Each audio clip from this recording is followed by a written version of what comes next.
사무엘상 말씀은 사사기 시대의 영적 배경과 환경이 얼마나 어렵고 어둡고 암울한지를 보여주면서 하나님의 새로운 은혜가 어떻게 시작되는가, 최악의 상황에서 하나님은 어떤 최고의 은혜를 베풀어 주시는가, 이 사사기 시대의 끝자락에서 베푸시는 은혜가 오늘 사무엘상 말씀에서 시작되고 있습니다.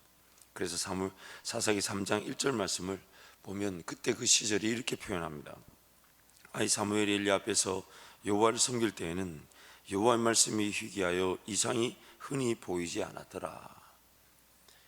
세번역으로 보면 어린 사무엘이 엘리 곁에서 주님을 섬기고 계실 때이다. 그때에는 주님께서 말씀해 주시는 일이 드물었고 환상도 자주 나타나지 않았다. 즉 시대가 어렵고 어두운 것은 다름 아닌 하나님의 말씀에 대한 분명한 그 음성이 들리지 않았던 시대다라고 성경이 말하고 있는 것입니다. 하나님과의 그 소통, 하나님과의 관계적 측면에서 들을 수 있는 음성을 듣지 못하면 세상이 아무리 정직하고 살만하다 해도 지옥이 될 것이고, 세상이 아무리 어둡고 암울하다 할지라도, 어렵다 할지라도 하나님 음성을 들을 줄 알며 하나님과 함께 소통하면 그 어디나 하늘나라를 사는 것입니다. 그래서 항상 우리에게 관계되는, 우리에게 있어야 될 것은 뭐냐면 우리의 형편이 하나님 관계 중심에서 하나님 음성을 얼마나 들을 줄 아는 것입니다. 하나님 그분의 음성에 얼마나 사로잡혀 있으며 그분이 나에게 인도하시면 사망의 음침한 골짜기를 지나도 해를 두려워하지 않습니다. 주께서 나와 함께 하시기 때문이죠.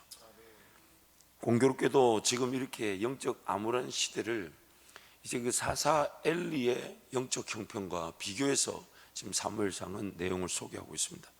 즉 이스라엘 백성들의 영적 형편이 이 사사 엘리의 영적 형편을 보면 사사가 이러한데 그 백성들은 어떻게 하겠느냐, 그것이 오늘 성경의 강조점입니다. 사사 엘리는 눈이어도 잘 보지 못하는 반면 사무엘은 하나님의 음성을 듣고 있었다고 성경이 말합니다. 사사 엘리는 하나님보다 자기 자녀를 더 사랑했다고 성경이 말합니다. 반면 하나님을 자녀보다 더 사랑했던 한나의 이야기로 사무엘이 하나님 앞에서 준비되는 모습을 보여주고 있습니다. 이스라엘 백성들의 영적인 형편이 사사인 엘리를 통해 여실히 드러나고 있었던 것입니다. 사사기 전체 맥락에서 이 부분이 계속해서 강조되어져 왔습니다. 이스라엘 백성들의 영적 형편은 점점 더 어두워져 가고 타락하여 가는 중에도 하나님은 어떻게 해서든 그들 가운데서 사사를 세워 구원코자 하셨습니다.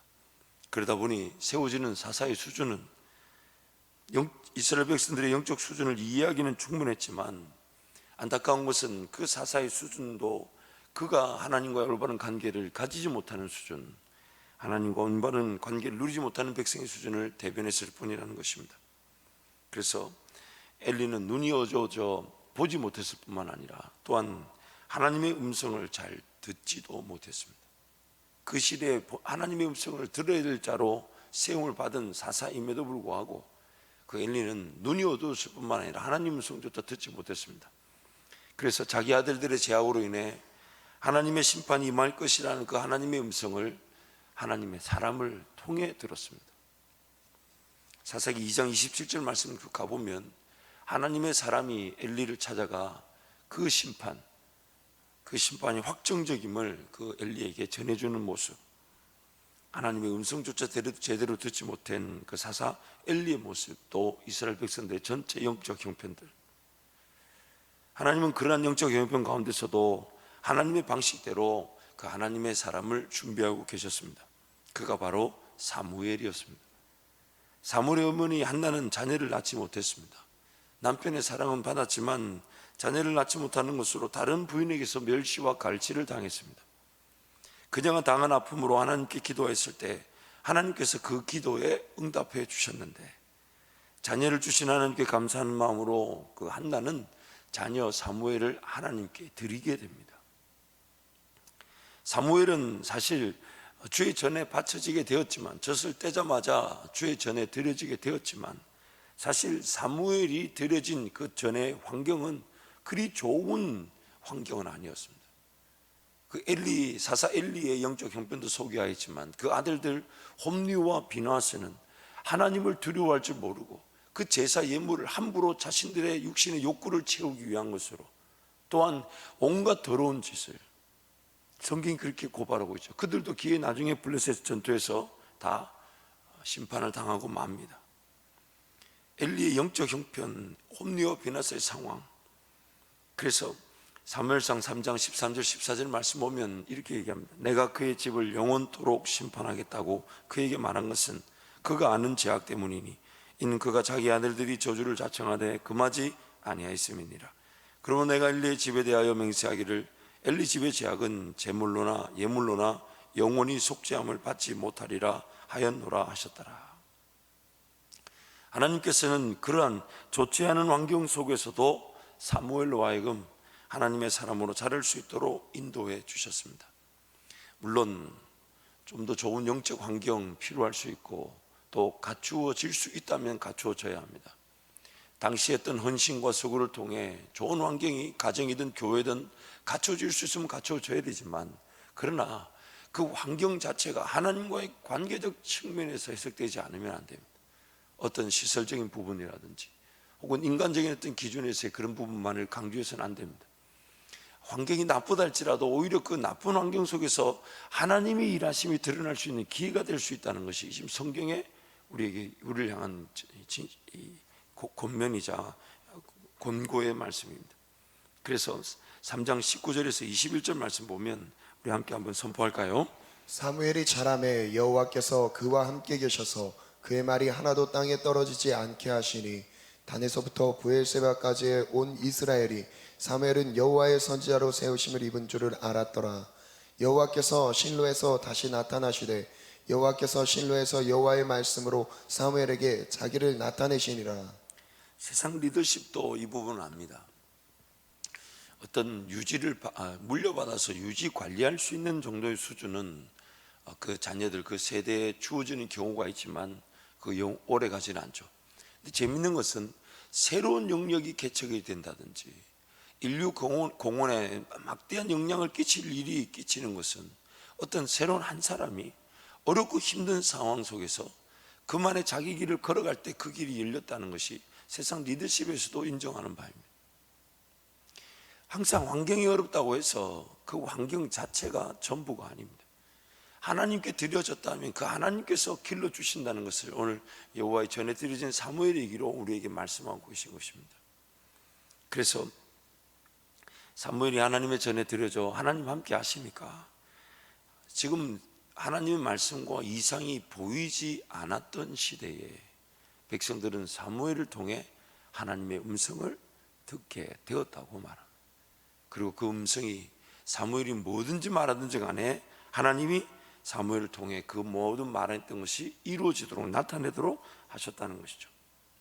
엘리와 그의 아들들의 범죄함으로 그들의 범죄함으로 인해서 점점 심판이 다가오고 있는 때에 하나님은 하나님의 방식대로 사람을 준비하고 계셨다는 겁니다.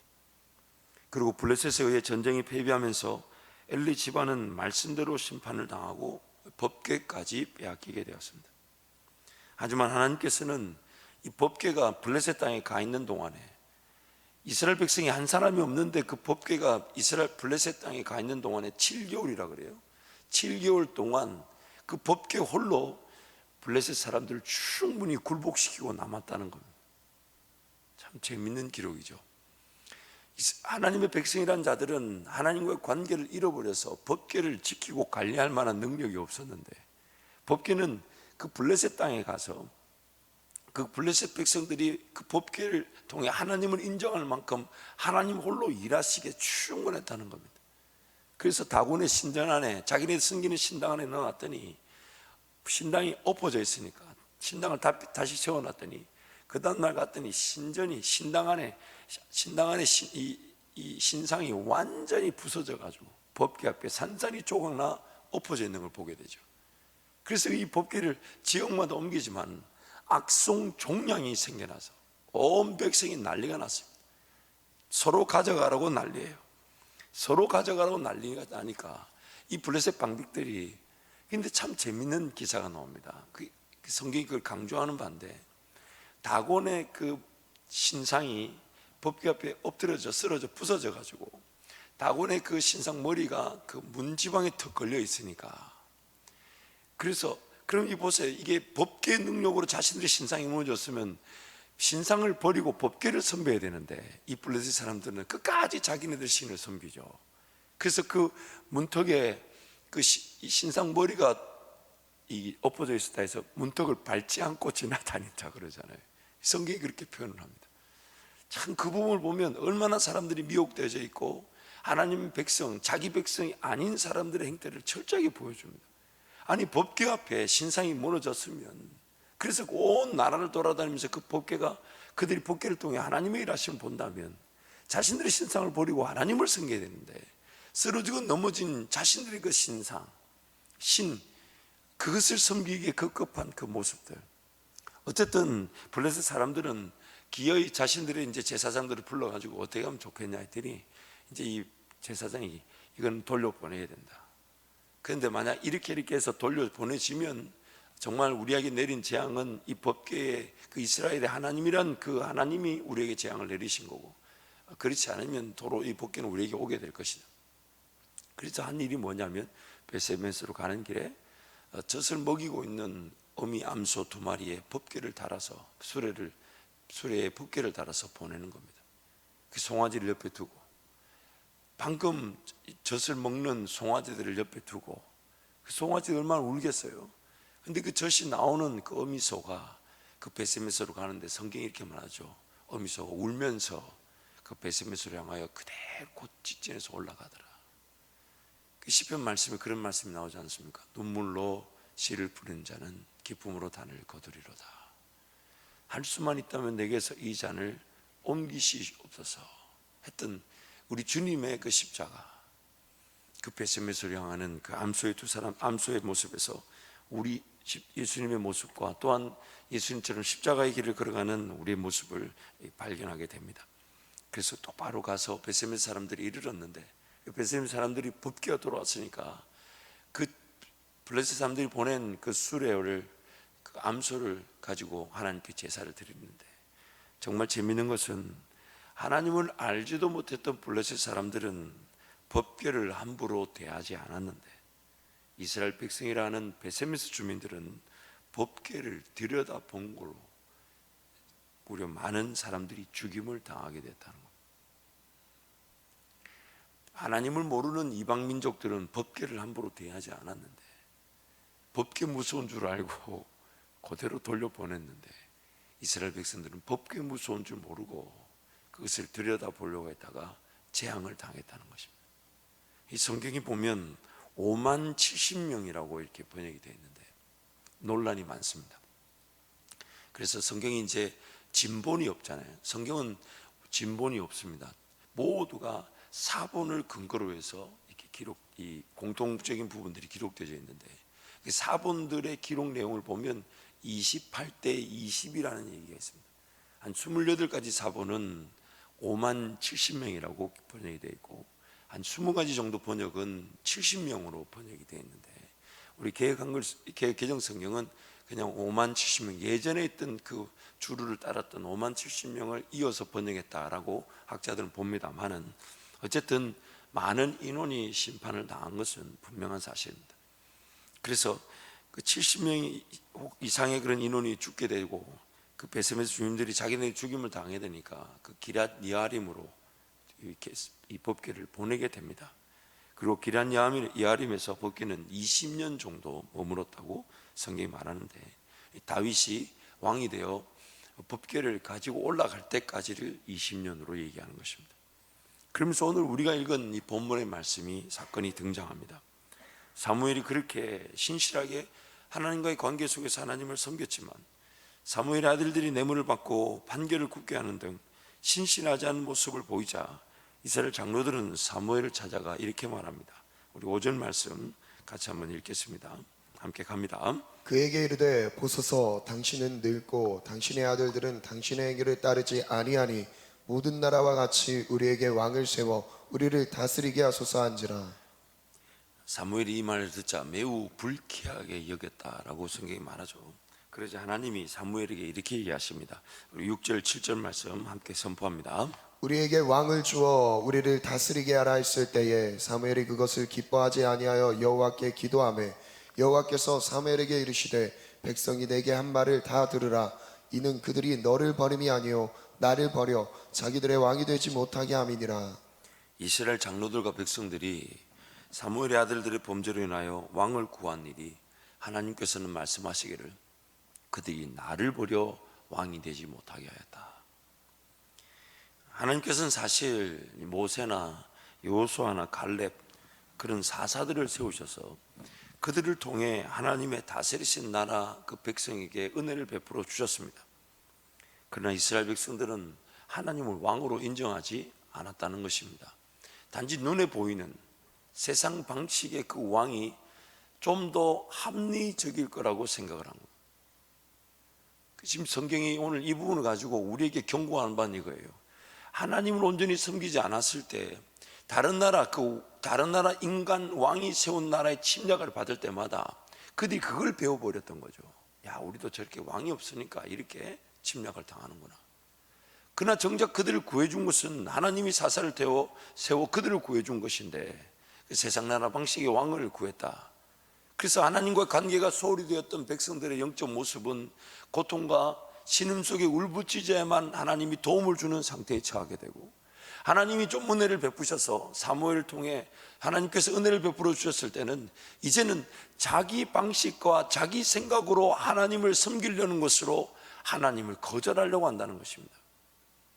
하나님의 말씀과 하나님의 인도하심 아니면 사라질 수 없는 인생이 하나님의 말씀과 인도하심을 거절하여서 기회의 다른 나라 침략과 또한 그런 핍박에 짓눌리고 억압을 당해 신음하고 고통 중에 하나님께 외쳐 부르며 하나님이 그들을 건져 주셨는데, 건짐을 받아 좀 평화롭다 할 때는 이제는 자기네들의 생각과 판단을 앞세워서 자기네들의 생각과 판단이 하나님 것보다 먼저 내세워지게 되더라는 것입니다.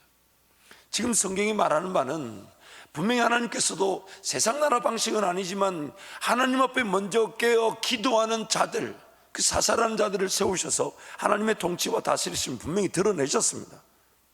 근데 이스라엘 백성들이 지금 요구하는 것은 자기네들이 생각할 때 자기네들 방식에서 지금 이때쯤이면 세상 나라 방식과 같은 왕들이 우리에게도 필요하지 않냐. 지금 하나님이 원하셨던 건 매우 간단한 거예요. 그게 뭐냐면 지금 사무엘의 아들들이 사사로 세워졌는데 죄를 짓고 범죄하고 판결을 굳게 합니다. 그러면 그들이 요구해야 될 것은 하나님 어떻게 판단할까요? 하나님은 어떻게 생각하십니까?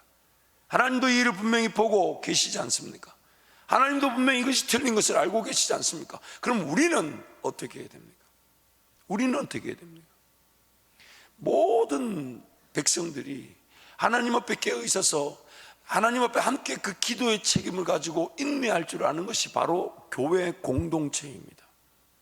누구 한 사람을 통해 교회 공동체가 세워져 가는 것이 아니라 모든 백성들의 공동체는 함께 기도의 책임을 가지고 하나님 우리 가운데 어떻게 일하여 주실 것인가, 하나님 우리 가운데 어떤 뜻을 나타내어 주실 것인가, 하나님이 지금 우리가 처한 이 상황을 하나님도 보고 계실 텐데 하나님 우리는 어떻게 판단하면 좋고 어떻게 생각하면 좋으며 우리는 어떤 길로 걸어가면 좋습니까? 이것이 교회 공동체에 늘 하나님이 물어오셨던 내용입니다. 근데 그 수준이 떨어지게 되면 하나님 한 사람을 세워 그들을 구원하시고 인도하시지만 끊임없이 그들은 나태해지고 서투르고 게으른 자리에서 하나님을 멸시하고 거절하고 죄를 지으면 또 하나님 한 사람을 세워서 건져내줘야 되는, 자신과 하나님과 인격적 관계를 전혀 누리지 못하는 그런 어리석은 상태에 처할 수 있다는 것입니다. 하나님께서 지금 일하여 주실 것인데 하나님이 어떻게 일하여 주실 것입니까? 라고 은혜를 구하기보다는 그저 자신들의 방식에서 먼저 하나님 이렇게 사무엘 아들들이 판결을 굳게 하니까 우리도 저 세상 나라 방식대로 왕을 세워달라. 그래서 항상 자신들의 판단과 결정이 먼저 가고 하나님 우리를 도와달라. 이게 항상 이 이스라엘 백성들 가운데 일어났던 어쩌면 유일무이한 문제라고 볼 수 있어요. 이 한 가지가 문제였어요. 하나님 앞서가신다 하셨는데 항상 먼저 가신다 하셨는데, 길이 되시고 그 길을 걸어갈 힘이 되시고 또한 우리에게 그 길 끝에서 더 놀라운 길을 걸어갈 능력이 되신다 하셨는데, 이걸 항상 놓쳐버렸어요. 그리고 오늘 우리도 마찬가지입니다. 하나님이 앞서가시는데, 앞서가시는 그 하나님을 들으면 되고 깨달으면 되고 보면 되는데, 그 앞서가신 하나님 앞에 내 삶을 내어드리면 되는데, 맡겨드리면 되는데, 인내하면 되는데, 어떤 삶의 자리에서든지 앞서가신 하나님을 기다리기보다는 내 판단과 생각으로 먼저 결정해버립니다. 그리고 선택해버립니다. 그리고 나서 하나님을 도와달라고 얘기하는 거죠. 그게 바로 하나님을 버려 왕이 되지 못하게 한 일이었습니다. 지금 그러면서 이제 사무엘상 8장 이후에 왕이 세워지게 될 때 너희들이 얼마나 힘들고 지치게 될 것인가를 쭉 얘기해 줍니다. 그리고 기어이 그 왕으로 말미암아 힘들어지게 될 때 성경이 이렇게 말하죠. 하나님이 그때 너희의 기도를 듣지 않으실 것이다. 이게 지금 성경이 경고하는 내용입니다. 이게 지금 두려운 내용이에요. 너희들이 원하는 대로 왕을 세워주마. 그러나 그 왕의 집에 너희들이 엄청난 어려움을 당하게 될 것인데, 그 엄청난 어려움을 당했을 때, 너희들의 세운 왕으로 어려움을 당했을 때 기도하면 하나님이 듣지 않으신다는 거예요. 이 잠언 말씀에 그 말씀이죠. 우리가 재앙을 당했을 때는 그제서 하나님을 찾으면 지혜가 비웃는다고 말합니다. 왜냐하면 그 재앙의 길에 들어서지 말라고 그렇게 경고했는데, 그 지혜를 몰라 들어선 그 결과를 당했을 때는 하나님의 지혜가 해줄 말이 없다는 거예요. 너무 안타까운 것은 이 사람들의 요구를 하나님이 다시 사무엘을 통해 경고하셨지만 재차 왕을 세워달라 하니까 하나님의 뜻이 아님에도 불구하고 사울 왕을 세워주게 되는데, 그 사울 왕의 결과가 어땠습니까? 마지막이 어땠습니까? 자기 칼로 자기 목숨을 기어이 저버리고 마는 그 안타까운 결과가 나오게 되죠. 그러면서 하나님이 하나님 방식대로 또 준비된 다윗을 세우는 것으로 또 그 왕정 시대를 이어갑니다마는, 하나님의 관점에서 보시는 그 왕은 먼저 깨어있어 백성들과 함께 기도하며 예배하는 자를 세우기를 원하셨어요. 그것이 사무엘을 통한 백성들이 누렸던 은혜입니다. 미스바에 모였고 지역을 순회하면서 사무엘이 했던 것은 이스라엘 백성들과 함께 제단을 쌓고 하나님을 예배했던 것이었어요. 다윗도 마찬가지였어요. 홀로 있을 때, 또 왕이 되었을 때, 그리고 그가 왕이 되었을 때 제일 먼저 사모한 일이 법궤를 가지고 올라오는 일이었어요. 하나님의 전을 늘 그리워하고, 자기는 여기 왕궁에 있는데 하나님의 전은 저 텐트 가운데 있다는 것이 늘 가슴이 아팠어요. 그 법궤를 중심으로 살았던 인생. 그래서 하나님은 그 다윗에게 엄청난 은혜를 베풀어 주셨죠. 하나님의 모든 관심은 다름 아닌 하나님 그분께 먼저 깨어 기도하고자 하는 사람을 통해 백성들이 기도하며 은혜를 누리는 것이었습니다. 앞서가시는 하나님, 공동체에 앞서가시는 하나님, 내 개인의 삶에 앞서가시는 하나님, 내 일터에서 앞서가시는 하나님, 그분이 생각이 되시고, 그분이 판단이 되시고, 그분이 계획이 되시고, 그분이 인도자가 되시고, 그분이 모든 일의 시작과 끝이 되셔서 주관자가 되시는 하나님, 그것이면 되는데, 그래서 이 문제가 일어나면 그 문제가 일어난 것에 대해서 하나님 앞에 인내하며, 하나님은 어떻게 생각하십니까? 하나님, 이 일을 저는 어떻게 받아들일까요? 지금 하나님 우리에게 베푸신 은혜는 무엇입니까? 우리가 지금 이 순간에 기도해야 될 제목은 무엇입니까? 하나님이 기뻐하시는 건 무엇입니까? 하나님, 우리는 무엇을 기도하면 좋습니까? 그것이 하나님의 지금 우리 앞서가시고자 하시는 계획인데, 사무엘의 아들들이 판결을 굳게 했다는 이유로 기다렸다는 듯이 우리도 저들처럼 왕을 세워달라. 그 사무엘의 시대 때 엄청난 평화를 누리고 하나님의 그 보호하심, 인도하심을 누렸으면서 사무엘의 아들들이 굳게 했다면, 그러면 하나님이 사무엘처럼 하나님이 세우실 그 사람에 대한 기대를 가지고 은혜를 구했어야 되는데, 그 백성들은 그러지 않았다는 것입니다.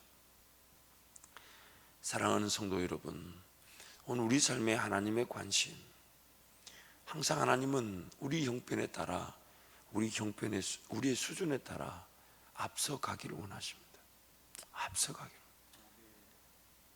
제가 저와 여러분이 못 따라가도록 저 멀리 계신 분이 아니에요. 가까이 계신 분.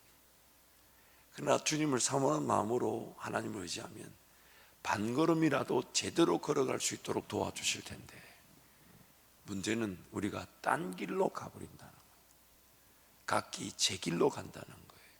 우리는 다 양 같아서 흩어진다는 거예요. 그래서 하나님 앞에 인내하는 법을 모르고 죽을 것처럼 여기면서, 우리의 삶이 세상 나가 먹고 마시고 있는 게 해결된 그 자체가 죽음인 줄 모르고 하나님 앞에 인내하는 법을 모른다는 거예요. 그래서 하나님 앞에 끝까지 기다려서 하나님이 만나게 하시는, 하나님이 인도하시는, 하나님이 베풀어 주시는 그 놀라운 섭리, 간섭하심. 정말 하나님, 이 문제가 어떻게 해결될지 저는 모르지만 하나님은 알고 계실 테니까 하나님 도와주세요. 하나님 도와주실 때까지 제가 잘 인내하게 도와주세요. 하나님, 정말 죽을 것처럼 느껴지지만 하나님도 알고 계시잖아요. 하나님, 제 죽을 것 같은 거 주님도 아시잖아요. 주님 도와주세요. 그까지 인내해야 될 때 우리는 반드시 그 하나님의 인도하심을 보게 될 것인데, 그 하나님의 인도하심을 보지 못하고 엉뚱한 길로 가버려서 늘 항상 문제를 일으켰던 것입니다. 우리가 다시 한 번 더 이 사울 왕이 세워지는 장면을 통해 살펴보겠지만, 하나님은 나의 선택과 결정을 강제로 억지로 꺾지 않으십니다. 분명히 왕을 구한 일이 틀린 일이었는데 그 백성들이 왕을 구하는 일을 선택했다는 이유로 마치 하와가 선악과를 따먹으려 할 때 선악과 손을 뿌리치지 않게 하셨던 것처럼, 선악과 나무를 뽑아가지고 옮기지 않으셨던 것처럼, 하나님은 내 선택과 결정을 존중하십니다. 기회의 오늘 우리로 하여금 그 선택과 결정이 하나님의 뜻을 분별할 줄 아는 자들로 세워지도록 내버려 두시지, 내 선택과 결정을 막지 않으십니다.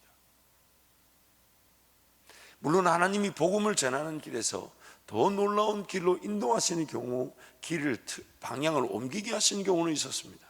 그런데 하나님을 선택해야 될 일, 그리고 세상을 선택해야 될 이 갈림길에서 하나님을 선택하는 일에는 하나님 끝까지 지켜보고 계십니다. 그리고 하나님을 선택한 자들에게는 아낌없이 베풀어 주시지만, 하나님을 선택하지 않은 백성들의 길에서는 심판당하고 어려움 당한 일까지 내버려 두셨다가 기어이 하나님께로 돌아올 때까지 하나님도 기다리고 계십니다. 하나님께서 오늘 우리에게 말씀하시는 것은 날마다 하나님을 선택하되 말씀에 따라 하나님과 함께 동행하길 바라시는 것입니다. 그래서 오늘 우리의 선택, 우리의 결정, 그래서 오늘 이 새벽을 깨우고 기도하는 것인데, 하나님, 오늘 내가 들어야 될 음성을 듣게 하여 주옵소서. 오늘 내가 깨달아야 될 것을 깨닫게 하시고, 오늘 봐야 될 하나님 나라를 보게 하여 주옵소서. 이 시간 함께 동성으로 같이 기도하겠습니다.